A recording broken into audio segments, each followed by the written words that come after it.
வணக்கம். CP cotton வழங்கும் விவாத களம் நிகழ்ச்சிக்கு உங்களை வரவேற்கிறேன். வர இருக்கின்ற நாடாளுமன்ற தேர்தலை எதிர்கொள்ள தமிழகத்தில் உள்ள ஒவ்வொரு கட்சிகளும் தம்முடைய நிலைப்பாட்டை எடுத்து வைத்துள்ளன. திமுக தலைமையிலான அணியில் காங்கிரஸ் உள்ளிட்ட கட்சிகளும், அதிமுக தலைமையிலான அணியில் பாஜக உள்ளிட்ட கட்சிகளும் இந்த தேர்தலை எதிர்கொள்ள இருக்கின்றன. ஆனால் விஜயகாந்தின் தேமுதிக மட்டும் தன்னுடைய நிலைப்பாட்டை இன்னும் தெளிவுபடுத்தவில்லை. இன்று மதியம் செய்தியாளர்களை சந்தித்த திருமதி பிரேமலதா அவர்கள் 2 நாட்களில் தேமுதிக தன்னுடைய நிலைப்பாட்டை தெரிவிக்கும் என்றார். தேமுதிகவின் இந்த குழப்பத்திற்கு என்ன காரணம்? இதுதான் இன்றைய விவாத களத்தின் தலைப்பு. தேமுதிக தடுமாறுகிறதா, தடம் மாறுகிறதா? இதை பற்றி விவாதிப்பதற்காக நம்முடைய அரங்கிற்கு அதிமுகவிலிருந்து திரு கோ சமரசம் அவர்களும், பத்திரிகையாளர் திரு கோலாகல ஸ்ரீனிவாசன் அவர்களும், விமர்சகர் திரு ரவீந்திரன் துரைசாமி அவர்களும் வந்திருக்கிறார்கள். திமுக சார்பாக கவிஞர் சல்மா அவர்கள் இன்னும் சிறிது நேரத்தில் நம்மோடு இணைய இருக்கிறார்கள். உங்கள் அனைவரையும் விவாத களத்தின் சார்பாக வருக வருக என வரவேற்கிறேன். திரு சமரசம், என்ன சார் தேமுதிகவின் நிலைப்பாடு உங்களை எப்படி உற்று நோக்க வைக்கிறது? அதாவது அரசியல் மிக உச்ச நிலையில் இருந்தது ஒரு காலத்தில். இந்தியா சுதந்திரம் அடைந்து ஆட்சி அமைக்கும் போது காங்கிரஸ் ஆட்சி அமைச்சது. ஆனால் இங்கே இருக்கிற ஆர்கே சண்முக செட்டியாரை கூப்பிட்டு நிதி அமைச்சர்னு சொல்லிச்சு. அவர் காங்கிரஸ் இல்லை, கிடையாது. அம்பேத்கர் அவருக்கு ஒரு பொறுப்பு கொடுத்துச்சு. அவர் காங்கிரஸ் இல்லை. எல்லோரும் ஒருமனதாக மக்கள் சேவை செய்ய வேண்டும் என்று தான் ஆரம்பித்தது. ஆனால் இன்றைக்கு அரசியல் எங்கோ போய் விழுகிறது, படுபாதாளத்துக்கு. இப்போ நீங்கள் பார்த்தீங்கன்னா, நீங்கள் ஒன்று ஆணுன்னு சொல்லணும், இல்லை பெண்ணுன்னு சொல்லணும். இது 3வது இனமாக இருக்குது. தேமுதிக எப்படி இருக்குதுன்னா, இது இப்படி இல்லை அப்படி இல்லை, அது 3வது இனம்ன்ற மாதிரி. அது யாரோடு சேர்ந்துக்கலாம், எப்படி வேணா சொல்லிக்கலாம். அது நீங்கள் வேட்டி சேலை கட்டினோமா அதுவும் சரி, இல்லை இது பேண்ட் போடணுமா ஜீன்ஸ் போடணுமா அதுவும் சரி, மீச வச்சுக்கோ அதுவும் சரி. உங்களுடைய கருத்தை நான் ஏற்ற 3வது இனத்தை அவமதிக்கிற மாதிரி கிடையாது, அவமதிக்கிற மாதிரி நிலைப்பாட்டை சொல்கிறீர்கள். பெருமை. நீங்க பார்த்தீங்கன்னா அவங்க யாரோடும் சேர்ந்து உறவாடக்கூடிய ஒரு அமைப்பு அது. 2 பேருக்கும் 2 கையும் போகும். இல்லை, இப்போ இப்படி சொல்றீங்களே நீங்க. இப்போ நாளைக்கு அதிமுக உங்களோட கூட்டணி வைக்கிறதுக்கான தயார் நிலையில் இருக்கும்போது இந்த ஒரு கருத்து கொஞ்சம் குந்தகம் விளைவிக்கிற மாதிரி இல்லையா நீங்க சொல்றது? குந்தகமே இல்லைங்க. நான் உங்களுக்கு கேட்கறேன், உண்மை தெரிஞ்சிருச்சா ஒருவேளை உங்களுக்கு? இல்லைங்க, அதெல்லாம் இல்லைங்க. நீங்க ராகுலுக்கு ஆதரவா மோடிக்கு ஆதரவா அப்படின்னு ஒரு கேள்வி வரும்ல. கண்டிப்பாக. நீங்க ஏன் அப்படி போகணும்? விஜயகாந்த்னு சொன்னால் அவருக்கு ஒரு வெரி குட் இது மிகப்பெரிய மரியாதைன்னு இருந்த காலம் ஒன்று இருந்துச்சு. அது படிப்படியாக குறைஞ்சி மக்கள் நாள் அன்றைக்கி சுத்தமாக போய் இப்போ சுத்தமாக போயிடுற நிலையில் நிற்கிறீங்களே.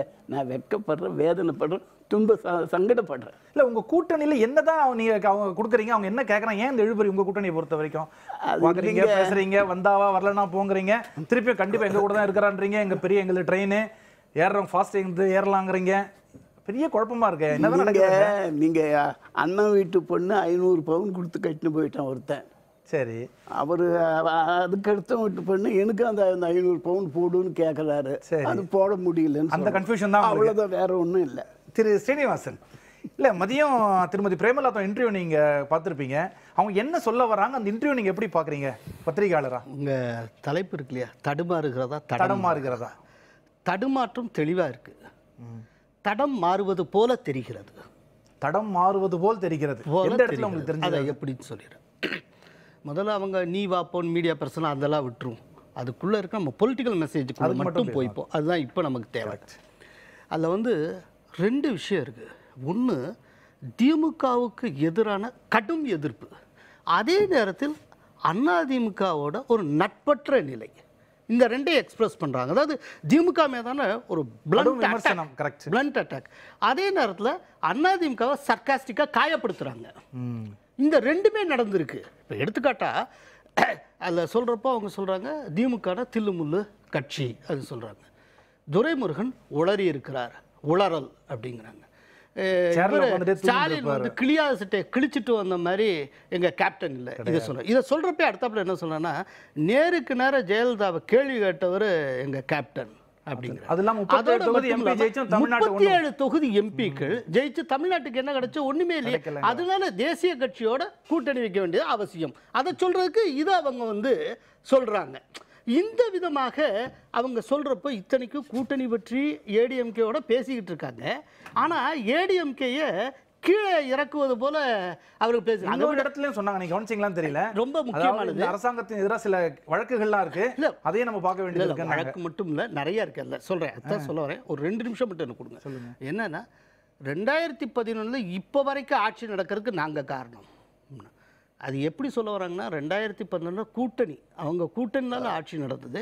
2014 அவங்க தனியா போய் வாக்குகளை பிரிச்சதுனால இப்போ ஆட்சியை பிடிச்சி சேர்த்தே சொல்றாங்க. இந்த 2014 இப்போ வரைக்கும் ஆட்சி நடக்கிறதுக்கு நாங்கள் தான் காரணம். அது இது மட்டும் இல்லை, இன்னொன்று அது ரொம்ப முக்கியமான விஷயம். நாங்கள் 2 நாளில் திட்டவட்டமாக அறிவிப்போம், குழப்பமே அடையாதீங்க. எங்களுக்கு குழப்பம் இல்லை. எங்களுடைய தலைமை கழகம் தெளிவான ஒரு அறிக்கையை வெளியிடும். அது எம்பி கூட்டணியா அல்ல எம்எல்ஏ தொகுதியும் வருதா உள்ளாட்சி வருதா இதெல்லாம் பற்றி நாங்கள் சொல்லுவோம். இல்லை, ரொம்ப முக்கியமான ஒரு அபரேஷன் மேஜர் ஷிஃப்ட் அப்படின்னா, இப்போ வரைக்கும் அதிமுக கூட்டணி ஆரம்பத்துலேருந்து பார்த்தீங்கன்னா பாட்டாளி மக்கள் கட்சி ஏடிஎம்கே போய் சந்திக்கிறாங்க, முடிவெடுத்த அன்னைக்கு கையெழுத்து போடுறாங்க, வெளியில் வர்றாங்க, எல்லாரும் நிற்கிறப்போ அந்த கட்சி தலைவர்கள் இருக்கிறப்போ ஓபிஎஸ் அறிவிக்கிறார் எவ்வளவு. இதே தான் பிஜேபி, இதே போல் தான் எல்லாம் நடந்தது. இப்போ நான் என்ன கேட்குறேன்னா, இதுதானே நடைமுறை. அப்படிங்கிறப்போ இது தொடர்பாக எங்களுடைய தலைமை கழகம் அறிவிக்கும்னு சொன்னால் அது என்ன அர்த்தம்? இது அறிவிக்கிறதுங்கிறதே இதுவரைக்கும் கூட்டணிக்கு மற்ற எல்லா கட்சிக்குமே வந்து அதிமுக தான் அறிவிச்சிருக்கு. இல்லாட்டி ஆனால் கையெழுத்து போட்டதுக்கப்புறம் தான் அறிவிப்பே வெளியாக இருக்குது. இது வரைக்கும் அதுக்கு முன்னால் இப்போ ஒன்றும் இல்லை, கையெழுத்து போடுறதுக்கு முன்னால் பிஎம்கே அது பற்றி எதுவும் அறிக்கல. அப்போ இந்த ஸ்டேட்மெண்ட்டை அவங்க அதிமுக போலன்ற மாதிரி எடுத்துக்கலாமா? இல்லை, அதைத்தான் சொல்கிறேன். அதே போல் வழக்கெல்லாம் இருக்குது. வழக்கை ஏன் இங்கே கோட் பண்ணணும்? இந்த விஷயத்தில் இவங்களுக்கு வழக்கு இருக்குங்கிறது நீதிமன்றத்துக்கு தெரியும், உலகறியும், ஊரறியும், எல்லாருக்கும் தெரியும். இதை ஏன் ஹிண்ட் பண்ணணும்? அப்புறம் இந்த ஆட்சி எத்தனை காலம் நீடிக்குது அப்படிங்கிற மாதிரியான ஒரு டோன்ல அவங்க சொல்றாங்க. அதான் சொல்றேன், சர்க்காஸ்டிக்காக காயப்படுத்தியிருக்காங்க. ஆக்சுவலாக உண்மையை சொல்றேன்னா, நீங்க வந்து திமுகவை நேரடியாக அட்டாக் பண்ணது கூட சரியானது, சர்க்காஸ்டிக்காக காயப்படுத்துறது அப்படிங்கிறது ரொம்ப ரொம்ப மோசமானது. இது ஒரு ஒரு நரித்தனமான ஒரு விஷயம் இல்லையா? தேமுதிக தடுமாறவில்லை, தடம் மாறுகிறது தான் உண்மை. அப்படிதான் தடம் மாறுவதற்கான பாசிபிலிட்டிஸ் இருக்கு. இதை வந்து நான் நினைக்கிறேன் ஒரு ஸ்டேஜில் ஏடிஎம்கேயே இந்த உறவை வந்து முடிவுக்கு கொண்டு வரும்னு நினைக்கிறேன். சில காரணங்களுக்காக வெயிட் பண்ணிட்டு இருக்காங்களோ அப்படின்னு தோணுது. எப்பயோ முடிவுக்கு கொண்டு வந்திருக்கணும். இப்போ சரிஞ்சுக்கிட்டே வருது, 2009 கீழே போய்கிட்டே இருக்கு. இவர்களை நம்பித்தான் இந்த கூட்டணிங்கிறதுலாம் கிடையாது. ஒருவேளை தனித்து விடப்பட்டால் ரொம்ப மோசமான நிலைக்கு போகும். அதுக்கப்புறம் பேரம் பேசும் திறனே தேமுதிக இல்லாமல் போய்விடும். ஆமா, தொடர்ந்து திரு ரவீந்திரன் துரைசாமி.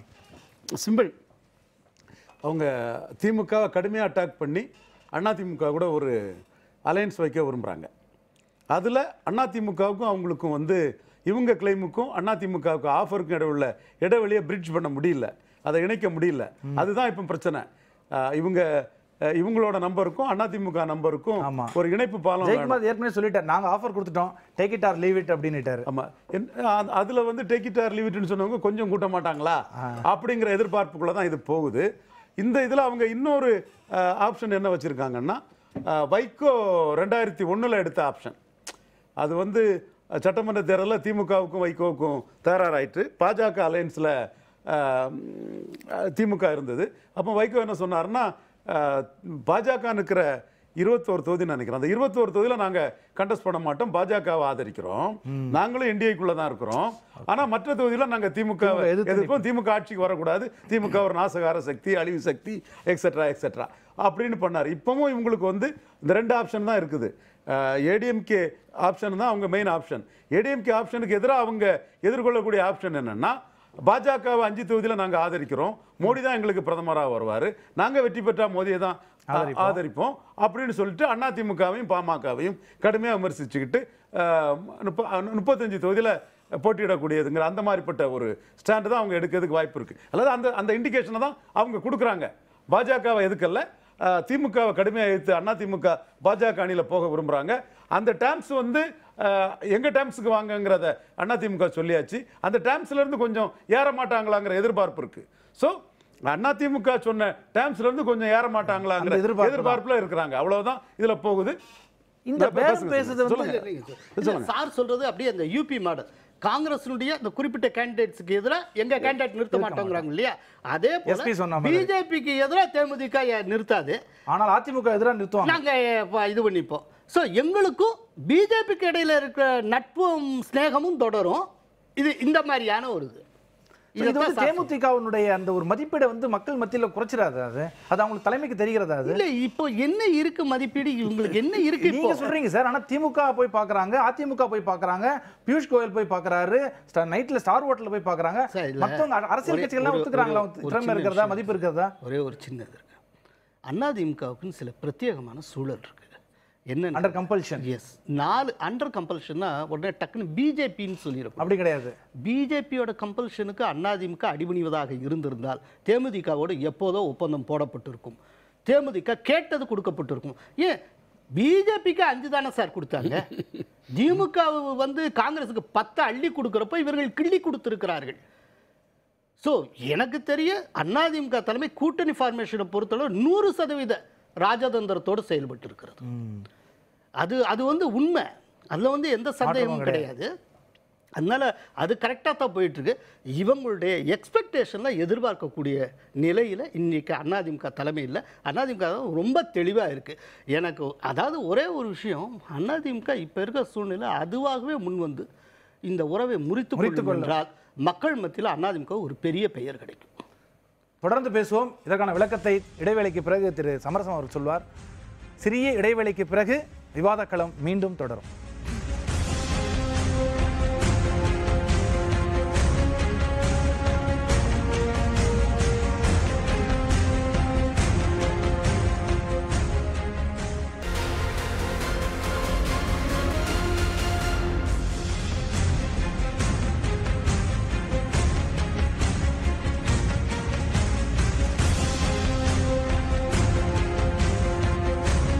சிபி காட்டன் வழங்கும் விவாத களம் நிகழ்ச்சிக்கு மீண்டும் உங்களை வரவேற்கிறேன். திரு சமரசம் அவர்கள், கோலாகல சீனிவாசன் சொன்ன மாதிரி இவ்வளவு ஒரு குழப்பங்கள் இருக்கும்பொழுது ஏன் அதிமுக இந்த முடிவு எடுத்து எனக்கு தேவையில்லை நீங்கன்னு சொன்னீங்கன்னா அதிமுகவினுடைய இமேஜ் மக்கள் மத்தியில் உயருங்கிறார, இதை எப்படி பார்க்குறீங்க? நாங்கள் வந்து half knowledge is always dangerous என்றும் நல்லா தெரிஞ்சுங்க. இப்போ இந்த நிகழ்ச்சியே சோறும் இல்லை அரிசியும் இல்லை கொதிநிலை அப்படிங்கிற நிலையில் இருக்காங்க. வெந்தும் வேகாத அந்த நீங்கள் அது புரிஞ்சுக்கணும். அவங்களுடைய பொசிஷன் இந்த கடற்கரையில் இந்த படகு போகிறதெல்லாம் பொத்தலான பிற்பாடு அது விட்டுருப்பாங்க. அந்த மறையில் வந்து 2 காதலர்கள் பேசிட்டு இருந்தாங்களாம். இப்படியே நம்ம எவ்வளோ நாளைக்கு ரகசியமாக இங்கே வந்து பேசுறது, நீங்களும் சம்பாதிக்கிறீங்க நானும் சம்பாதிக்கிறேன், பேசாமல் வெளியூர் போயிடலாமல் 2 பேருமே அப்படின்னாங்களாம். போகலாம், இருந்தாலும் முக்கியமான ஆளுங்கிட்ட சொல்லிட்டு போகலான்னா. யார் முக்கியமான ஆளுலாம்? நீ உன் புருஷன்கிட்ட சொல்லிட்டு வா, நான் என் பொண்டாட்டிக்கிட்ட சொல்லிட்டு வரேன்னா.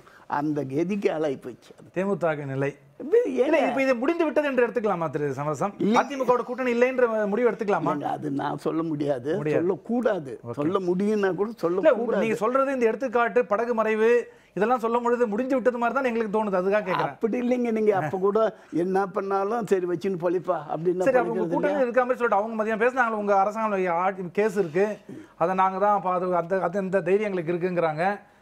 37 எம்பிகள் என்ன தமிழ்நாட்டுக்கு கிழிச்சிட்டாங்கன்னு கேட்குறாங்க. அதுக்கு இவங்களை விட யாரோ கேட்டு எல்லாரும் வாயடிச்சு போய் நிற்கிற அளவுக்கு இன்னைக்கு அதிமுக ஆட்சியில் இருக்கிறதே நாங்க தான் காரணம் 2011 இருந்துங்கிறாங்க. ஏங்க அது ரொம்ப சீரியஸா சொல்றாங்க. 2014 என்ன ஏற்பட்டதுன்னா அது அர்த்தம் தெரிஞ்சு சொன்னாங்களா தெரியாம சொன்னாங்களான்னு தெரியல. ஏங்க பைத்தியக்காரன் பழம் உளருவான், அதுக்கெல்லாம் பதில் சொல்லிட்டு இருக்க முடியுமா? நமக்கு தெரியுது அது கரெக்டாக மென்டல் கேஸ்ன்னு. அது தெரிஞ்சுக்கிட்டு அதுக்கப்புறம் என்ன அர்த்தம் ஆகிறது? ஒரு கட்சி தலைமையில் இருக்கிறவங்க, பொறுப்பில் இருக்கிறவங்க, கண்ணியமிக்க விஜயகாந்த் நல்ல தன்னுடைய உடல்நிலை சரியில்லாத நேரத்தில் அந்த கட்சியை கொண்டு போகக்கூடிய எப்படி பேசணும்? அப்படி யார் பேசியிருக்காங்க? அப்படிப்பட்ட நிலையில் போய் இப்படியெல்லாம் பேசிட்டு போய் அப்புறம் தான் எலெக்ஷனில் சேர்ந்து போய் அது இது பண்ணோம்னா ஒருத்தர் மக்கள் பார்த்து என்ன சொல்லுவாங்க? மதிப்பிழந்து தான் போகும். திரு ஸ்ரீனிவாசன், இல்ல இப்போ கூட அவங்க உறுதியா சொல்ல மாட்டேங்கிறாங்க, சொல்லக்கூடிய இடத்துல அவர் இல்லங்கிறாரு. இல்லைங்க, அது மன்னிக்கிற மனப்பான்மை இருக்குது. சொந்த நான் உங்ககிட்ட ஒரு கேள்வி கேட்கணும். அதான் என்ன காரணம்? இன்னும் ஒரு தயக்கம். இப்போ உதறிட்டு போகிறது பெரிய விஷயம் இல்லை. ஏடிஎம்கே ஏதோ ஒரு காரணத்துக்காக ஒரு சின்ன ஒரு இதுக்காக வெயிட் பண்ணுறாங்க இல்லையா? அதுதான் நான் அப்போ சொல்ல வந்தேன். ஏடிஎம்கேக்குன்னு சில பிரத்யேக சிக்கல் இருக்குது. என்னன்னா, முதல் விஷயம், இந்த தேர்தல் ஜெயலலிதா இல்லாத நிலையில் நடக்கிற ஒரு தேர்தல். முதல் தேர்தல் ஒன்று. இரண்டாவது, அதிமுக 2 விட்டு இருக்கிறது. அதில் வந்து பிரேக்கவே குரூப்பு தினகரன் குரூப். அவங்க எவ்வளோ ஓட்டை கவர்ந்து போவாங்க தேர்தலுக்கு அப்புறம் தான் தெரியும். அது வரைக்கும் எல்லாமே யூகம்தான். இது வந்து 2வது விஷயம். 3வது, ஆட்சியில் இருக்கிற கட்சி அப்படிங்கிறதுனால இருக்கக்கூடிய ஒரு அதிருப்தி இல்லாட்டி ஆன்டி இன்கம்பன்சி. இது 3. 4வது, இப்போ நடக்கக்கூடிய இந்த இடைத்தேர்தல் 21 சட்டப்பேரவை இடைத்தேர்தலில் 10 தொகுதியை திட்டவட்டமாக வென்றே ஆக வேண்டும், இல்லை என்றால் ஆட்சியை தொடர முடியாது. இப்படி ஒரு சிக்கல். இதில் சிமிலாரிட்டி வைஸ் பார்த்தீங்கன்னா, திமுகவுக்கு இங்கே எப்படி ஜெயலலிதா அதே போல் கலைஞர் இல்லை அந்த ஒரு இடத்துல. மற்ற 3 பிரச்சனை அவங்களுக்கு கிடையாது. அப்படிங்கிறப்போ இப்போ அதிமுக நம்ம வெளியில் உட்காந்து ஏசி ரூமில் உட்காந்து ஈஸியாக சொல்லிட்டு போயிடுறோம். இப்போ ஏடிஎம்கே தலைமையினுடைய ஒரு பார்வை எப்படி இருக்கும்னா, இவர் மூலமாக இந்த கட்சிக்கு ஒரு ஓட்டு தான் வச்சுப்போமே, அந்த ஒரு ஓட்டு கிடைச்சால் நல்லது தானே, அதையே மிஸ் பண்ணணும். அப்படிப்பட்ட சூழல். ஏன்னா அவங்க வந்து ரிஸ்க் எடுக்கக்கூடிய இடத்துல இன்னைக்கு இல்லை. அதாவது ஒரு பழமொழி உண்டு தெரியுமா? அதாவது கூந்தல் இருக்கிறவ அவுத்து விடலாம், அள்ளியும் முடியலாம். அந்த இடத்துல இப்போ அதிமுக இல்லை. அதான் நான் 4 சிக்கல்ஸ் என்னன்னு சொன்னேன். அப்படி இருக்கிறதுனால ரொம்ப கேர்ஃபுல்லாக இந்த டெசிஷன் எடுக்கிறது பெரிய விஷயம் இல்லை, ஆனால் எடுத்துட்டு பின்னால் வருத்தப்பட்டுறக்கூடாது. ரொம்ப ரொம்ப கிளவராக அவங்க இது பண்ணிட்டு. அதனால தான் திரும்ப திரும்ப சொல்கிறேன், அதிமுக தலைமை ஒவ்வொரு விஷயத்தில் ரொம்ப கிளவராக ப்ளே பண்ணிக்கிட்டு இருக்காங்க. நீங்கள் 2 ஆண்டு காலமாக அதிமுக கழகம் எப்படி இந்த ஆட்சியும் கட்சியும் கொண்டு போய் கொண்டு இருக்கிறது என்பது அகிலம் அறிந்ததே தெரியும். இந்த நிலையில் எடப்பாடியார் எல்லா பரமபத விளையாட்டிலும் எல்லா பாம்பின் வாயிலிருந்தும் தப்பி எல்லா ஏணி மீது ஏறி உச்சிக்கு வந்துட்டார். இதுக்கு மேலே அவருக்கு இது இல்லை. ஆகையினால அவருடைய ராஜதந்திரத்தை இன்றைய தினம் தமிழ்நாடு அல்ல இந்திய துணைக்கண்டகமே பாராட்டுகிறது. அதிலிருந்து இப்பொழுது இதனால் ஒரு சிறு சேதம் அதுதானே தவிர தேர்தலில் வெற்றி தோல்விக்காக அல்ல. நம்மோடு இணைந்திருக்கும் கவிஞர் சல்மா அவர்களை வரவேற்கிறேன். மதியம் பிரேமலதா அவங்களுடைய பிரஸ் மீட்டை நீங்கள் பார்த்துருப்பீங்க. திமுகவை தாறுமாறாக திட்டியிருக்கிறார்கள். இதை ஒரு அரசியல் கட்சியினுடைய ஒரு கவிஞராக நீங்கள் எப்படி பார்க்குறீங்க? ஒரு பெண் மகளிர் தினம் இன்னைக்கு, உங்களை இந்த அவையில் நான் வரவே ரொம்ப சந்தோஷப்படுறோம். ஒரு மகளிரை பற்றி இன்னொரு மகளிர்கிட்ட கேட்கறது ரொம்ப அழகாக இருக்குன்றதால உங்க இந்த கேள்வி கேட்குறேன். முதல்ல உலகமுல்லாம் இருக்கக்கூடிய மகளிருக்கு என்னுடைய மகளிர் தின வாழ்த்துக்கள். திராவிட முன்னேற்ற கழகத்தினுடைய ஆட்சியில், கலைஞர் அவர்களுடைய ஆட்சியில் பல்வேறு திட்டங்களின் வழியாக பெண்களை அதிகாரமயப்படுத்தியவர் அவர். அந்த வகையில் நான் திமுகவின் சார்பாகவும் அந்த வாழ்த்துக்களை தெரிவிச்சுக்கிற கடமைப்பட்டிருக்கேன். இன்னைக்கு நடந்த ப்ரெஸ் மீட்ன்றது ரொம்ப அவங்க எந்த அளவுக்கு வந்து மீடியாவையும் சரி, எங்களை மட்டும் நீங்கள் திட்டாங்கன்னு நீங்கள் சொல்ல முடியாது. அவங்க திமுகவையும் சாடுறாங்க, இன்னொரு பக்கம் மீடியா இது அதிமுக பேச்சுவார்த்தையில் இருக்குது அதிமுக. அப்போ வந்து அவங்க வந்து ஒரு ஆணவத்தை தான் முழுமையாக வெளிப்படுத்தினாங்க. அவங்க வந்து நீங்கள் இந்த சமயத்தில் மகளிர் அப்படிங்கிறதுக்காக அவங்க செஞ்ச தவறை வந்துட்டு நான் நியாயப்படுத்த முடியாது. மகளிர் தினங்கிறது வேற, ஒரு பொலிட்டிக்கல் லீடர் அவங்க அந்த இடத்துல, அப்படி தான் நம்ம பார்க்கணும். அவங்க வந்து ஒரு கொஞ்சம் கூட ஒரு எத்திக்ஸ் இருக்கா அவங்ககிட்ட? அவங்களுடைய கொள்கை என்னன்னு இது வரைக்கும் தெரியாது, அவங்களுக்கே தெரியாது. திராவிட முன்னேற்ற கழகம் போன்ற ஒரு மாபெரும் இயக்கம், அதனுடைய வரலாறு என்ன, அதனுடைய பாரம்பரியம் என்ன, அது சாதித்த விஷயங்கள் என்ன, இந்த தமிழ்நாட்டுடைய வளர்ச்சி பாதையில் இப்படி எவ்வளவோ விஷயங்கள் இருக்குது. அதை பற்றிலாம் அவங்களுக்கு எந்த விதமான உணர்வுகளும் தெரியாது. அதை பற்றியே தெரியாமல் போகிற போக்கில் எல்லாரையும் கண்டபடி பேசிட்டு போகிறது இருக்குல்ல, அது வந்து மிக அநாகரிகமான ஒரு செயலாக தான் நான் பார்க்குறேன். வந்துட்டு நம்ம எப்போவுமே மீடியாவை எல்லாருமே விமர்சனம் பண்ணுவாங்க. மீடியாவை விமர்சனம் பண்ணுறது நம்ம தொடர்ச்சியாக பார்த்துட்டு தானுங்க. இப்போ நாங்களே ஏதாவது ஒன்றா நீங்கள் மீடியா அப்படி பண்ணுறீங்கன்னு சொல்லுவோம், அது வேறு. ஆனால் அந்த துணி இருக்கு இல்லையா, ஒருமையில் அழைக்கின்றது, அந்த ஹேண்டில் பண்ண விதம் இருக்கு இல்லையா, அதில் வந்து முழுக்க முழுக்க அவங்க இன்றைக்கி எக்ஸ்போஸ் ஆனாங்க அப்படின்னு தான் நான் பார்க்குறேன். வந்து கொஞ்சம் கூட ஒரு நாகரிகம் இல்லாமல் ஒரு எங்க கேட்டுக்கு வெளியில வெயிட் பண்ணிட்டு இருப்பீங்க. அதுக்காக நான் வந்து ரொம்ப மோசம். இவ்வளவு யாரு தமிழ்ல ஏற்கனவே விஜயகாந்த் அவர்கள் அப்படிதான் வந்து மீடியாவை பேசியிருக்காரு. வந்து அதே போலதான் இவங்களும் பேசியிருக்காங்க. வந்து அப்போ இவங்களுக்குன்னு எந்த விதமான அடிப்படையான நாகரிகம் எப்படி வந்துட்டு பொது வெளியில ஒரு மற்ற அரசியல் கட்சிகளை பேசுறது அல்லது ஒரு மீடியாவை எப்படி பேசுறது, அவங்க கூட எப்படி வந்துட்டு உரையாடுறதுங்கிற ஒரு விஷயம் கூட தெரியல. இப்போதான் தெரியுது அவங்க வந்து கொள்கை மட்டும் இல்லைன்னு நம்ம நினச்சிக்கிட்டு இருந்தோம். அப்போ அவங்களுக்கு வந்துட்டு இந்த மாதிரியான நாகரிகமும் இல்லை, உரையாடக்கூடிய இல்லை. நாங்கள் எப்போங்க அவங்கள கூப்பிட்டோம்? நாங்கள் கூப்பிடவே இல்லை. அதுதான் உண்மை. நீங்கள் வந்து ஒருத்தர் உடல்நல சரியில்லை அப்படிங்கிறதுக்காக ஒருத்தர் போய் பார்த்துட்டு வந்துட்டாரு, ரஜினி போய் பார்க்குறாரு, அப்புறம் திருநாவுக்கரசு போய் பார்க்குறாங்க, நாங்கள் எங்கள் தலைவர் போய் பார்த்துட்டு வர்றாரு. அதுதான் நடந்தது. வெளியில் வந்து நாங்கள் அதை தான் சொல்கிறோம். ஏன்னா கூட்டணி பேசணும் அப்படின்னு சொன்னால் ஏன் எங்கள் தலைவர் போகிறாரு? ஒரு 3ஆம் கட்ட 4ஆம் கட்ட தலைவர்கள் இல்லையா எங்கள் கட்சியில்? பிரேமலதா அப்படி சொல்லல. அவங்க அந்த மாதிரி ஒரு நம்பிக்கை வந்ததுனால நம்மள்ட்ட வரப்போகிறாங்க, கூட்டணி இங்கே பேரம் பேசுவோமா அங்கே பேரம் பேசுவோம்னு ஒரு எக்ஸ்பெக்டேஷன்ஸ் இருந்ததுன்னு நினைக்கிறேன். அது நான் கடைசியில் அது படியாததுனால ஏமாற்றத்தின் வழியாக தான் இன்னைக்கு கூடுதலாக எங்களையும் திட்டிட்டு அப்புறம் நாளைக்கு சேரப்போகிற அதிமுகவையும் திட்டி இது எல்லாரும் வந்து ஏதோ ஒரு வகையில் இன்னைக்கு வந்து தன்னைத்தானே அவமானப்படுத்திக்கிட்டாங்க அப்படின்னு நினைக்கிறேன். பிறரை அவமானப்படுத்துகிறான்னு நினச்சிக்கிட்டு தன்னை வெளிப்படுத்திட்டு போயிட்டாங்க. ஓகே, இதில் முக்கியமான ஒரு விஷயம் என்னென்னா அதிமுகவுடைய நிலை தான். இவ்வளவு பேசியும் கூட 7 எம்பி இருந்தாங்க, என்னத்தை சாதிச்சாங்க அப்படின்னு சொல்லி காட்டுறாங்க. இன்னைக்கு அதிமுக ஆட்சியில் இருக்குதுன்னா அன்னைக்கு தேமுகவுடைய அவங்க கூட்டணி சேர்ந்ததுனால தான் இன்னைக்கு இருக்குங்கிற மாதிரியான ஒரு வார்த்தையை சொல்கிறாங்க. இவ்வளவையும் சொன்னதுக்கு பிறகும் கூட அவங்க கூட்டணி கதவை திறந்து வச்சு நீங்கள் வாங்க, உங்களுடைய 5 ஓட்டோ 10 ஓட்டோ இருந்தால் கூட எங்களுக்கு பாசிட்டிவாக இருக்குமா அப்படின்னு சொல்லி ஒரு எதிர்பார்ப்போடு காத்துக்கிட்டு இருக்காங்கல்ல. அப்போ எந்த அளவிற்கு இந்த அதிமுக பாஜக கூட்டணி என்பது மிக மிக நம்பிக்கை இழந்த ஒன்றாக, பலவீனமான ஒன்றாக இன்றைக்கு இருக்குங்கிறதுக்கான சின்ன உதாரணம் அதுதான். அது ராஜதந்திரம்னு நீங்க வந்து சொல்லிக்கலாம், ஆனா அது பலவீனத்தினுடைய வெளிப்பாடாகத்தான் மக்கள் மத்தியில பேசப்படுதுங்கிறதுல எந்த மாற்று கருத்தும் கிடையாது. இல்லை, அது பதில் சொல்லுங்க. இல்லைங்க, மேடம் சொன்னாங்க, கவிஞர் சல்மா அவர்கள், இது வந்து பலவீனம் அதனுடைய அடிப்படையில் தான் அவங்க இன்னும் எதிர்பார்க்குன்னு. நீங்கள் அதை தெளிவாக அவங்க புரிஞ்சுக்கணும். அதிமுக கழகத்தினுடைய ராஜதந்திரம் என்பது அகிலம் புகழும் வகையில் இன்றைய தினம் இருக்கிறது. நாங்கள் மிகப்பெரிய குற்றம் செய்துட்டு ஒரு மனிதனாக இருக்கிறான், சந்தர்ப்பத்தில் மிருகமாகிறான், திருந்திவிட்டால் அவனே தெய்வமாகிறான். அந்த தெய்வத்தன்மை வாழ வேணுமா வேண்டாமான்றது தான் கேள்வி தொக்கி நிற்குது. நாங்கள் எதுவரையிலும் விட்டு கொடுப்போம், எப்படி இழுப்போம், என்ன பண்ணி எங்களுக்கு அவங்களுடைய கேள்வி என்ன? அவமரியாதைப்படுவது கூட ராஜதந்திரத்தின் ஒரு பகுதியான்னு கேட்குறாங்க. இல்லைங்க, நீங்கள் அவங்கள விட சுயமரியாதை பற்றி எனக்கு நல்லாவே தெரியும். நாங்கள் ரொம்ப அனுபவிக்கிறோம். நாங்கள் அதையெல்லாம் பார்க்காதவங்கல்ல. நீங்கள் அண்ணா எதுக்கு சொன்னார் மறப்போம் மன்னிப்போம்னு? எல்லாத்துக்குமே இது பண்ணுவீங்களா? நீங்கள் அண்ணாவின் வழியில் வந்தவங்களுக்கு அந்த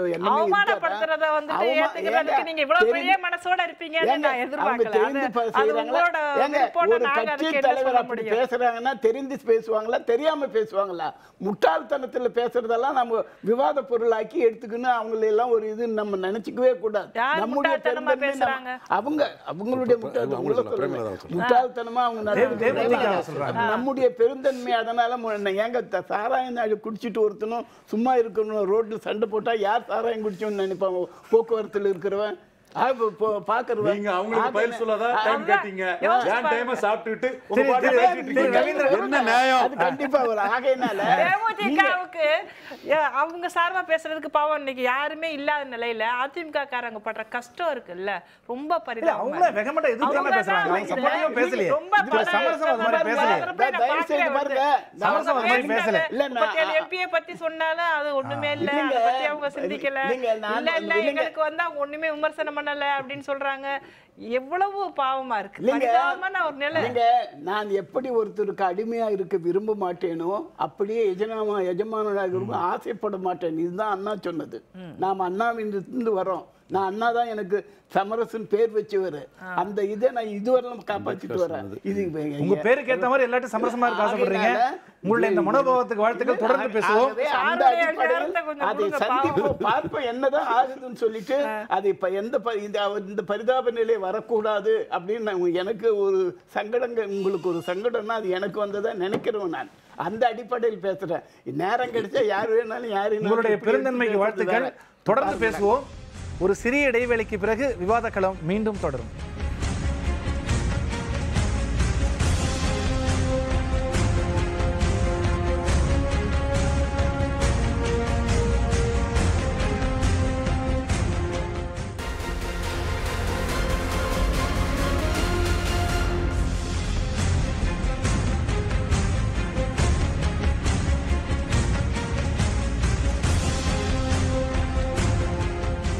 லிபி காட்டன் வழங்கும் விவாதக்களம் நிகழ்ச்சிக்கு மீண்டும் உங்களை வரவேற்கிறேன். திரு ரவீந்திரன் துரைசாமி, இந்த திரைமறைவு பேரங்கள்ன்றாங்களா, அது எந்த அளவுக்கு அது நம்மளோட அரசியல் இருக்குது? பர்டிகுலராக இந்த இஷ்யூவில் திரைமறைவு பேரங்களில் சீட்டு, இடைத்தேர்தல் சீட்டு, எம்பி சீட்டு, பணம், பல இதுகளும் இருக்குங்கிறது தான். இது நம்ம என்ன நடக்குன்னு தெரியலனாலும் கூட பரவலாக பேசப்படுறது, நம்பப்படுறது, எல்லாரும் அறியப்படுறது இதுதான் இருக்குது. இந்த போட்டுக்கு விரல பிடிக்கிற கதை தான் சந்தையில். நிச்சயமாக இதில் என்னன்னா, இன்னும் அதிமுகவுக்கு தேவை இருக்குது. தேவை எந்த அளவில் தேவை இருக்குதுன்னா, 21 இடைத்தேர்தலாம் அதிமுக பிரியாரிட்டி. பார்லிமெண்ட் இல்லைன்னு சொல்லலை, அதை விட அந்த கவர்மெண்ட்டை ஸ்டாண்ட் பண்ணி நம்பர் கேம் தானே, நம்பரில் கவர்மெண்ட்டை கொண்டு போகிறது தான் ரிமைனிங் பீரியட் கொண்டு போகிறதா 2 வருஷம் இப்போ ஓட்டிட்டாங்க. இந்த 2 வருஷம் அவங்களுக்கு முக்கியமானது.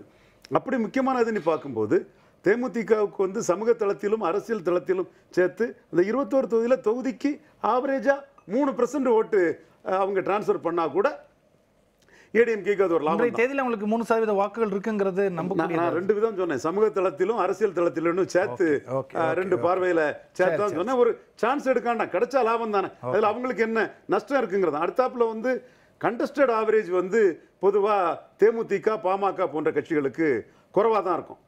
இப்போ நீங்கள் பாமகலாம் அந்த அணியில் உள்ள கட்சிகளோட ஒரு 6%, 7% குறைவாக தான் இருக்கும். இது தேமுதிக ஆவரேஜோட மேக்சிமம் பிஜேபி 27.5% எடுத்தாங்க. 8 தொகுதியில் நின்று 5.5% ஓட்டு எடுத்து அந்த 40 கண்டஸ்டட் ஆவரேஜ் 8க்கு 27.5% ஓட்டு எடுத்தாங்க. 40 தொகுதியில் 5, 8 தொகுதியில் அந்த அளவுக்கு எடுத்தாங்க. அடுத்தபடியாக ஒரு 5% குறைஞ்சி 4.5% 8 தொகுதியில் எடுத்த பாமக இருந்தது, அதோட 5%.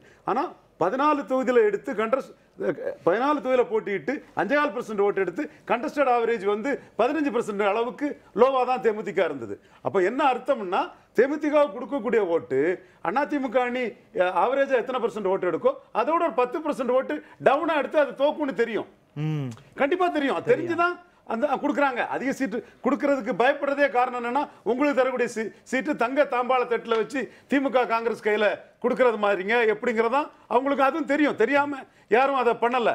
ஆனால் அவங்க ஓட்டு டிரான்ஸ்ஃபர் ஆகி 21 தொகுதியிலையும் மற்ற இடங்கள்ல இப்போ உங்களுக்கு இன்னொரு ப்ராப்ளம் இருக்குது. இது ஒரு குறிப்பிட்ட சமூக நீதின்னு சொல்லிட்டு அதை சூறையாடக்கூடிய ஒரு தன்மையில் இந்த அணி இருக்குங்கிற மாதிரி 7-8 வெள்ளாள கவுண்டர் மினிஸ்டர், 9 முக்குலத்தோர் மினிஸ்டர், இங்கே பார்த்தா 4 வன்னியர் மினிஸ்டர், ராமதாஸுக்கு 7+1 ஒரு வன்னியரை பிரதிபலிக்கூடிய கட்சிக்கு 8 சீட்டு. அப்போ நீங்கள் சமூக நீதினு வெட்டியா பிராமணர் எதுக்க மட்டும்தான் சமூக நீதியா?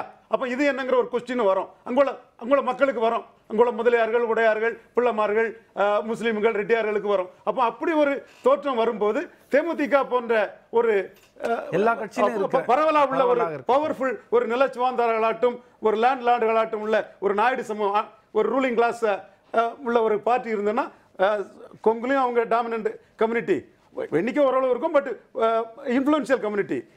சவுத்துலேயும் இன்ஃப்ளூயன்ஸ் கம்யூனிட்டி, தேனி, விருதுநகர் இந்த சைடு. அடுத்தபடியாக வடக்குலையும் நம்ம பாராலாம் இருந்தார் இல்லையா, அங்கே இன்ஃப்ளூயன்ஸோ இந்த ஒரு கம்யூனிட்டி இருந்ததுன்னா இந்த பார்வை அடிபடும், நியூட்ரலைஸ் பண்ணும். இப்படி பல ஃபேக்டர்ஸ் உள்ள வச்சு இவ்வளவு பல ஃபேக்டர்ஸ் உள்ள வச்சு தான் இவரை தேடுறாங்களே தவிர, இவங்க பண்ற நடவடிக்கை அடாவடி. அடாவடிங்கிற வார்த்தையை சொல்லலாம். அடாவடிக்கு பப்ளிக்ல அவங்க என்ன நினைக்காங்களோ, இவங்க என்ன நினைக்காங்களோ, கோலாசல சீனிவாஸ் என்ன நினைக்காரோ அதே தான் என்டையர் தமிழ்நாடு நினைக்குது.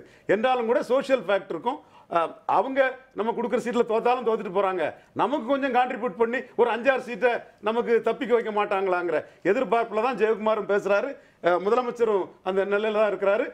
ஓபிஎஸும் நேரில் போய் பார்க்குறாரு. இதெல்லாம் இதுக்காக தான் நடக்குது. ஓகே, திரு கோலாகல ஸ்ரீனிவாசன், இப்போ தேமுதிகவுக்கு இப்போ அதிமுக சேரல வச்சுக்கோங்களேன், what are the options available to them? Options வேறு ஒன்றுமே கிடையாது. ஒன்று தனிச்சு நிற்கணும், இல்லாட்டி ஏதேனும் ஒரு கூட்டணி. இதில் கூட்டணின்னு வர்றப்போ இப்போ டக்குன்னு எல்லாருமே கேட்கக்கூடிய கேள்வி என்னன்னா, தினகரனோட போகலாமா? அதுக்கு ஆக்சுவலாக ஆல்ரெடி தினகரன் இதுக்கு ஏற்கனவே ஒரு ப்ரெஸ் மீட்டில் அவர் பதில் சொல்லியிருக்காரு. பிப்ரவரி 22ஆம் தேதின்னு நினைக்கிறேன். அதில் அவர் சொல்லியிருக்காரு, பாட்டாளி மக்கள் கட்சி தொடர்பாக எங்களுடைய நிலைப்பாடு எதுவோ அதுதான் தேமுதிகவுக்கும். ஜெயலலிதாவை மிக கடுமையாகவும் தரக்குறையாகவும் விமர்சித்த தேமுதிகவோட கூட்டணி கிடையாதுன்னு சொல்லியிருக்காரு. இப்போ என்ன ஒரு அண்டர் கரண்ட்டாக போயிட்டு இருக்கு நான் கேள்விப்பட்ட அளவில் அப்படின்னா, திமுகவில் கூட்டணிக்காக வெயிட் பண்ணி இப்போ கிடைக்காமல் போன மனிதநேய மக்கள் கட்சி, அதே போல் வேல்முருகன் தலைமையிலான தமிழக வாழ்வுரிமை கட்சி டிடிவி ஜாயின் பண்ணியிருக்காரு. அவங்க இதுக்கெல்லாம் முயற்சி பண்ணிக்கிட்டு இருக்காங்க. ஸோ ஆனால் டிடிவி ஏற்கனவே இதை ரூல்ட் அவுட் பண்ணிட்டனால, டிடிவி அப்படி சொல்லியிருக்கிறதுனால இப்போ வரைக்கும் அதுதான் ஒரு ஸ்டாண்டுன்னு நான் நம்புகிறேன். அந்த அடிப்படையில் டிடிவியோட இவர் சேருவதற்கான வாய்ப்புகள் குறைவு. ஏன்னா இந்த இந்த இந்த சுச்சுவேஷனில் வர்றதுக்கு முன்னால் போன மாதம் 22ஆம் தேதி அவர் சொல்லியிருக்கிற வார்த்தை, டிடிவி சொல்லியிருக்கிற வார்த்தை இது. பாமக டிடிவி கிட்ட போனா யாரு தலைமைங்கிற குழப்பம் வரும் இல்லையா? இல்லை, அதோடு மட்டும் இல்லை, டிடிவி நேத்திக்கு வந்தவர் இவங்க சீனியர் பார்ட்னர். அவர் வந்து ஒரு ஜூனியர் பார்ட்னர்கிட்ட போய் அவர் சீட்டு கேட்டுக்கிட்டு இருக்க முடியாது. ஒரு டயத்தில் அவர் வந்து 10%, 8% ஓட்டெல்லாம் வச்சிருந்தவர். டிடிவிக்கு எத்தனை % ஓட்டு தெரியாது இது வரைக்கும் யாருக்கு தெரியும். எலெக்ஷனுக்கு அப்புறம் தான் எல்லாமே தெரிய போகுது. அப்படிங்கிறப்போ அவர்கிட்ட போய் இவர் சீட்டு கேட்பாரு அப்படின்னு நம்ம எதிர்பார்க்கவும் முடியாது. அதனால வந்து இன்னொன்று, அது இந்த பேசிக் தேமுதிகவோட ஒரு சைக்காலஜி உளவியல் இருக்குல்ல, அதுக்கே எதிரானது. இவ்வளோ பெரிய கட்சிகள்கிட்டே அவங்க எப்படி டீல் பண்ணுறாங்க, எப்படி நடந்துக்கிறாங்க. பெரிய கட்சிகள்னு எஸ்டாப்ளிஷ்டு பார்ட்டிஸ் இன்னும் வந்து டிடிவி தினகரன் எஸ்டாப்ளிஷ் ஆகலை. என்னங்கிறது எலெக்ஷனுக்கு அப்புறம் தான் தெரியும். அப்படிங்கிறப்ப அங்கே போய் ஒட்டுறதுக்கான வாய்ப்புகள் கிடையாது. சல்மா அவர்கள் இல்லை, பழிவாங்கும் நடவடிக்கையில் திமுக எங்கள் மேலே இருக்குங்கிற மாதிரி ஒரு குற்றச்சாட்டை மதியானம் வச்சாங்க. ரெண்டாவது, எங்களுக்கு வந்து சட்டையை கிழிச்சிட்டு வந்து போஸ்ட் கொடுக்க தெரியாது அப்படிங்கிற மாதிரி கடுமையான விமர்சனங்கள் வைத்தாங்க. இதை எப்படி நீங்கள் வருங்காலம் எதிர்கொள்ள இருக்கிறீர்கள்? அவங்கள பொருட்படுத்தவே தேவையில்லை. பொருட்படுத்த தேவையில்லை. கொஞ்சம் கூட வந்து ஒரு நாகரிகமாக அவங்க வந்து அந்த ப்ரெஸ் மீட்டில் ரொம்ப இம்மெச்சூர்டாகவும் இருந்தது. ஒரு தலைவர் அதுதான் சொல்லியிருக்காரு இல்லையா, இம்மெச்சூர்டு. ஏன்னா இது ஒரு பொலிட்டிக்கல் லீடர்ஸ் வந்துட்டு இந்த மாதிரி வந்து பேசி ப்ரெஸ் மீட்டில் நம்ம பார்த்ததில்லை. ஒரு எப்படி ஃபேஸ் பண்ணுவாங்க கேள்வியை, எப்படி அதுக்கு பதில் சொல்லுவாங்க, அது எல்லாமே தெரியும். ஆனால் இவங்க வந்து ஏதோ சொல்கிறாங்க, வந்து சம்மந்தம்லாம் ஆத்திரம் உள்ள இருக்குது, அவ்வளவு கோபம் இருக்குது. வந்து திமுக வந்து நம்மளை சேர்த்துக்கலை, நமக்கு வந்து உரிய இடத்த கொடுக்கல, எதிர்பார்த்துருப்பாங்கன்னு நினைக்கிறேன் நான். அவங்க நம்ம பொருட்படுத்தலை அப்படின்னு சொல்லி. எங்களை பொறுத்த அளவுக்கு எங்களுக்கு ஒரு கொள்கை சார்ந்த ஒரு கூட்டணியை நாங்கள் ஆல்ரெடி உருவாக்கிட்டோம். இதுதான் எங்களுடைய கொள்கை. மத்தியில் இருக்கக்கூடிய மத்திய பாஜக அரசு கடந்த 5 ஆண்டுகள்ங்கிறது மிக மோசமான ஆட்சியை தந்திருக்கு. அது எல்லா விதத்துலேயும் இன்றைக்கி நிரூபணமான ஒரு உண்மை. அதே போல் மாநிலத்தில் இருக்கக்கூடிய இந்த ஆட்சி மிக மோசமான ஊழல் நிறைந்த ஒரு ஆட்சி. மாநில உரிமைகள் முழுக்க முழுக்க விட்டு கொடுக்கப்பட்டிருக்கு. மக்கள் நலன் எல்லாமே இன்றைக்கி சூறையாடப்பட்டிருக்கு. மிகப்பெரிய ஒரு தள்ளாடலில் மத்திய ஆட்சியுடைய பினாமியாக தான் இங்கே இவங்க அந்த ஆட்சியை நடத்திக்கிட்டு இருக்காங்க. இந்த சூழலில் மாநில உரிமைகளையும் மக்களுடைய உரிமைகளையும் பாதுகாக்கணுங்கிறதுக்காக கொள்கை சார்ந்து நாங்கள் ஒரு கூட்டணியை உருவாக்கி அது பயணப்பட்டுக்கிட்டு இருக்கோம். அதை நாங்கள் வந்து அதில் எந்த திரைமறைவான பேரங்கள் கிடையாது. ஓப்பனாக வந்துட்டு அது நடந்துக்கிட்டே இருந்தது. அதை நாங்கள் இப்போ ட்ராவல் பண்ணோம். இன்றைக்கி பேசி முடிச்சுட்டு நாங்கள் கான்ஃபிடென்ட்டாக இருக்கோம், எதிர்கொள்றதுக்கு தயாராக இருக்கோம். வந்து ஒரு மூத்த அரசியல்வாதி துரைமுருகனை வந்து உட்கார்ந்த இடத்துல தூங்கிட்டு இருப்பார். அதான் சொல்கிறேன், இது என்ன உனக்கு அவ என்ன பேச்சுது, அவருடைய வயசு என்ன, அவருடைய அனுபவம் என்ன? நம்ம இந்த மாதிரியான ஒரு சூழல் தமிழ்நாட்டில் நம்ம அரசியல் களத்தில் நம்ம பார்த்துருக்கோமான்னே தெரியலை. வந்து அவர் உனக்கு என்ன தெரியுன்ற மாதிரி சொல்கிறது, அந்த தொனி, அவங்க ஒவ்வொரு மீடியா பத்திரிகை நண்பர்களையும் அவங்க ஹேண்டில் பண்ணாங்க. யாரையுமே அவங்க வந்து ஃப்ரெண்ட்லியாக வந்து பேசவோ அல்லது பதில் சொல்லவோ தயாராக இல்லை. நீ யார், நீ என்ன, உனக்கு என்ன வேணும், அந்த ஹேண்டில் பண்ணுற விதம் இருக்குல்ல, ஒரு தலைவருக்கான எந்த ஒரு தகுதியும் அங்கே இல்லை. அது இம்மெச்சூராக தான் நாங்கள் பார்க்குறோம். அதுக்கெல்லாம் நாங்கள் வந்து பொருட்படுத்தணுங்கிற அவசியமே இல்லை.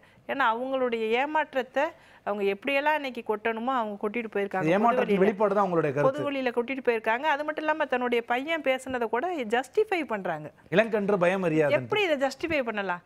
பையன் வந்து தப்பாக பேசிட்டான் அப்படி, அது அதிமுகவை தான் அந்த பையன் பேசியிருப்பா அப்படி, அதை கூட வந்து அவங்களே சும்மா இருக்கிறப்ப நீங்கள் உங்களுக்கு என்ன, இது என்ன அது ஜஸ்டிஃபை பண்ணுறது? வந்து அப்போ வந்து நீங்கள் என்ன அரசியல் நாகரிகத்தை குழந்தைக்கு இப்போ எதிர்காலத்துக்கு கற்றுக் கொடுத்துருக்கீங்க கேள்வி கூட இங்கே எழுது. சமரசம், அதாவது மத்திய அரசு மேலேயும் மாநில அரசு மேலேயும் ஒரு ஆன்டி இன்கம்பன்சி ஃபேக்டர் இருக்குங்கிறாங்க. இந்த தேர்தலை எப்படி எதிர்கொள்ள போகிறீர்கள்? அதுதான் எங்களுக்கு வெற்றியாவே மாறப்போகுது. அதுதான் நாங்கள் கான்ஃபிடென்ட்டா இருக்கோம். நீங்கள் தயவு செய்து இப்போ அம்மா, அதனால தான் தேமுதிக எப்படிப்பட்டாலும் இருக்கணுன்ற ஒரு எண்ணத்தில் நீங்கள் இடர்பாட்டில் இருக்கிறீங்க. இப்போ மேடம் வந்து சொல்கிறது 2 வருஷமாக சொல்லிட்டு இருக்காங்க, இன்னைக்கு பேச்சல்ல, ஆனால் ஒன்றும் நடக்கலை. நான் என்ன சொல்றேன்னா, எலெக்ஷனை வச்சிருந்தா தானே நடக்கும்.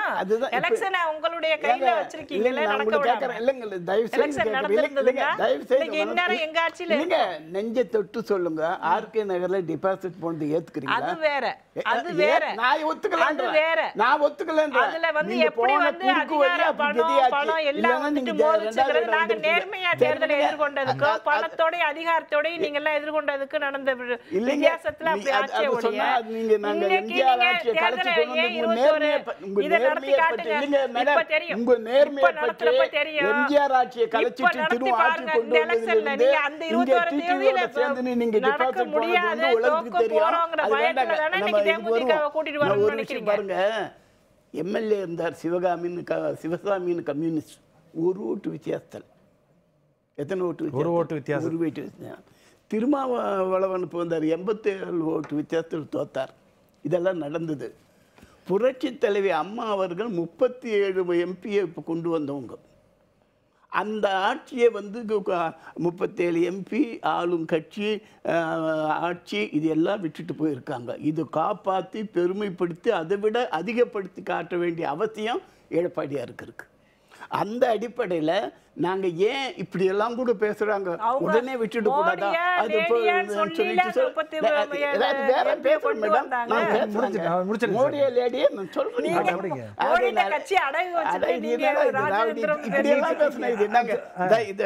நான் அதை விட பேச தெரியும் வேண்டாம்.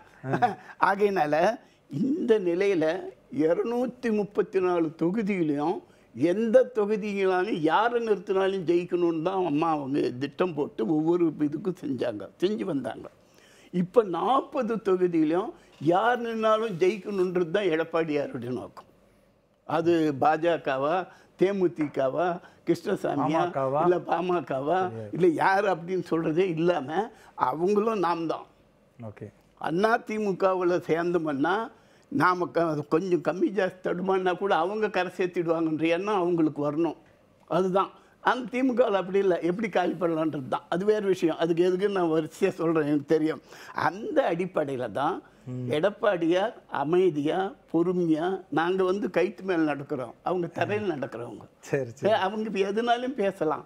அவங்களுக்கு என்ன இருக்கு? ஒன்லி பியூர் அட்ஜஸ்ட்மெண்ட்ஸ் தான். நீங்க இல்லை அட்ஜஸ்ட்மெண்ட் மட்டும் இல்லை, மக்களுக்கு தொண்டு செய்யணும். நீங்க இப்ப அவர் சொன்னாங்க எம்எல்ஏ 21 சட்டமன்ற தொடர்ந்து பேசுவோம்.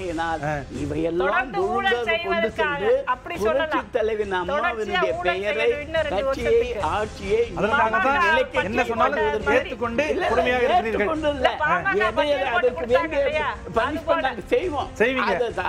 அது எப்படி திருத்துறதுன்னு நீங்க ஒரு புள்ள தப்பு பண்ணா அதுக்கு ஒரு அடி போட்டு திருச்சி. தேமுதிக நிலைப்பாடு நாளை மறுநாள் தெரிஞ்சதுக்கு அப்புறம் உங்ககிட்ட பேச வேற மாதிரி தெளிவா பேசுவீங்க. நாங்க எப்பவும் தெளிவா தொடர்ந்து பேசுவோம். ஒரு சிறிய இடைவெளிக்கு பிறகு விவாத களம் மீண்டும் தொடரும்.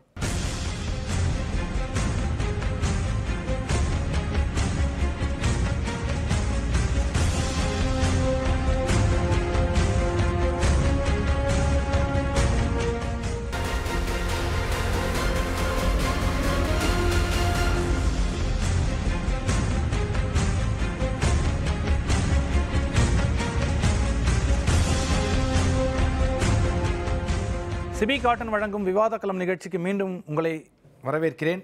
நிகழ்ச்சியின் நிறைவு பகுதியில் இருக்கிறோம். உங்களுடைய கருத்து பொதுவாக ஒரு நிமிடத்தில் தலைப்பை ஒட்டிய உங்கள் கருத்து. தேமுதிக தடுமாறுகிறதா, தடமாறுகிறதா? பாஜக அதிமுக இந்த கூட்டணிங்கிறது சந்தர்ப்பவாத கூட்டணி. அதில் போய் ஒட்டிக்கிறதுக்கு தேமுதிக நிச்சயமாக முயற்சி செய்வாங்க.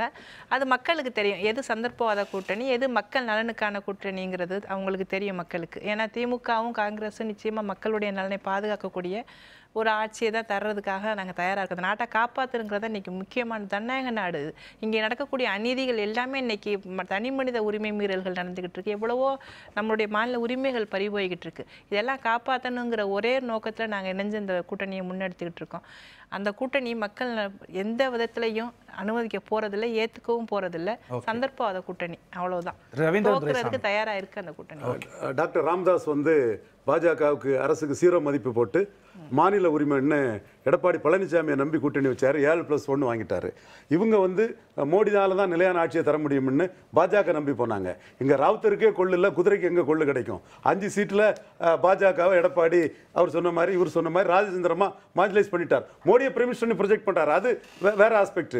பாஜகவை நாளைக்கு தமிழ்நாட்டில் கால் ஒன்ற முடியாத அளவுக்கு 5 சீட்ல அதுவும் டேக் இட் ஆர் லீவ் இட்னு அவர் விரும்புற சீட்ல கன்ஃபைன் பண்ணிட்டாரு. இப்போ இவங்க இன்னும் தேசிய கட்சி பாஜகவை நீங்க 37 ஜெயித்தது சூப்பர் ப்ளோஸ் தானே, என்னத்தை ஜாதிச்சிங்க, என்னத்தை கிழிச்சிங்கன்னு கிண்டல் அடிச்சுட்டு தான் இருக்கிறாங்க.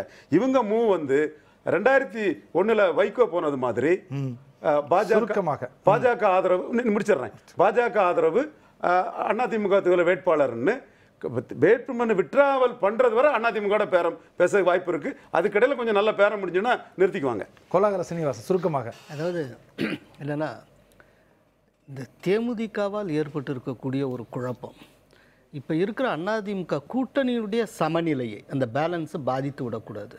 அந்த பாதிக்காதபடிக்கு ஒரு சவாலான முக்கியமான முடிவை எடுக்க வேண்டிய ஒரு பெரும் பொறுப்பு இப்போ அதிமுக தலைமையினுடைய தோள்களில் சுமத்தப்பட்டிருக்கு. அதை எப்படி ஹேண்டில் பண்ண போறாங்க நம்ம பொறுத்திருந்து பார்ப்போம். திரு சமரசம், 40 இடங்களிலும் தீய சக்தி என்று புரட்சி தலைவரால் அடையாளம் காட்டப்பட்ட சக்தியை ஒழித்து குடும்ப ஆட்சியை மத்தியிலும் மாநிலத்திலும் வரவிடாமல் தடுத்து அம்மாவின் ஆட்சியை தொடர்ந்து நடத்தி ஆட்சி கட்சி இரண்டையும் காப்பாற்றுவோம். 21 சட்டமன்ற உறுப்பினர் தேர்தலும் சேர்ந்து வருகிறது. அது வந்த பிறகும் அது எந்த அளவிற்கு முடியுமோ அந்த அளவிற்கு செய்து காட்டி நாங்கள் பாரம்பரியமிக்கவர்கள் வந்தவர்கள் என்று நிரூபித்து காட்டுவோம். நண்பர்களே, ஒரு வழியாக விவாதம் நிறைவடைந்திருக்கிறது.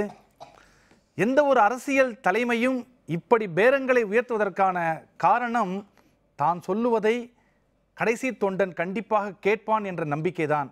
தொண்டனும் தனக்கான எதிர்காலத்தை தன்னுடைய அரசியல் தலைமை ஏற்படுத்தும் என்ற நம்பிக்கைதான் அவனுக்கும். இந்த நம்பிக்கை என்ற ஒற்றை புள்ளியில்தான் இருவரும் இணைந்திருக்கிறார்கள். தொண்டன் தம் மீது வைத்திருக்கிற நம்பிக்கையை எல்லா அரசியல் தலைமைகளும் காப்பாற்ற வேண்டும். அதுதான் ஜனநாயகத்திற்கு வலிமை சேர்க்கும். இந்த உண்மையை எல்லா அரசியல் தலைமைகளும் புரிந்து கொண்டால் அது தேசத்திற்கு நல்லது என்று கூறி இந்த விவாத களத்தை இத்துடன் நிறைவு செய்கிறேன். வந்திருந்த பெருமக்கள் அனைவருக்கும் வேந்தர் டிவியின் நெஞ்சார்ந்த நன்றியும் வணக்கங்களும்.